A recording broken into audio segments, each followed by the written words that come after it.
কাঁঠাল special video. যারা যারা আমার মতন কাঁঠাল খেতে ভালোবাসেন তারা ভিডিওটা লাস্ট অবধি দেখুন, খুব ভালো লাগবে। এইখান থেকে এরকম করে ছাড়িয়ে নাও। এরপরে টানো টানো, হ্যাঁ টানো। ও তারপর এটা বাঁধ দিয়ে এদিকে চেপে রাখো, এবার ওইটা খেতে হবে। এটাকে ও দিয়ে ওটা ছাড়াও। কি করে ছাড়াবো? এমনি করে করে? আচ্ছা আচ্ছা আচ্ছা বুঝতে পেরেছি, এগুলো বের করবো তাই তো? হ্যাঁ। আচ্ছা আচ্ছা আচ্ছা হ্যাঁ, পিছনটা উঁচু করো আর এটা এ করো। আচ্ছা আচ্ছা বুঝতে পেরেছি, হ্যাঁ, এরকম করে তাই তো? হ্যাঁ, এবার ওইগুলো ও, বেরিয়ে আসবে। ব্যাস এগুলো বের করবো তাই তো? হ্যাঁ, হ্যাঁ। এই তো এরকম করে? হ্যাঁ, ঠিক এই যে এরকম করে দাও তো? এই যে এরকম করে? ধরো, হ্যাঁ, এইখান থেকে ধরো, তাহলে সুন্দর করে এই যে, এই যে, এই যে। হ্যাঁ, ঘাটা ঘাটা হবে না, ব্যাস। এগুলো এগুলো এগুলো হ্যাঁ, এগুলো হ্যাঁ, হ্যাঁ।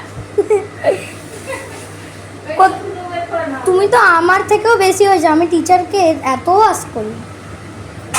ও দিদি এই ভালো স্টুডেন্ট তো, হ্যাঁ, হ্যাঁ। দেখো শিখে নিলাম। বাবা রে, আচ্ছা আমার টিচার কাঁঠাল ছাড়ানোর টিচার হচ্ছে এই যে আমার এই যে আমার দিদি। ছোট ভীম, ছোট ভীম। বাবু নাম দিয়েছে ছোটা ভীম আমার। একটা ছোট্ট কাঁঠাল থেকে কতগুলো কোয়া বেরোলো, আমার ফেভারিট কাঁঠাল। তো নেক্সট স্টেপ হচ্ছে এই যে এরকম ভাবে বীজটা বের করা, দিদি শিখিয়ে দিল।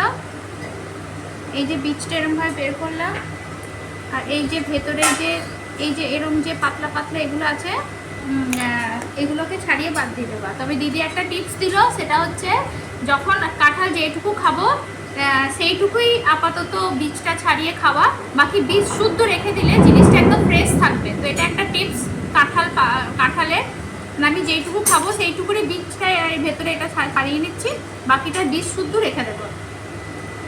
ঠিক আছে, লাস্ট থার্ড স্টেপ হচ্ছে আমি খাবো।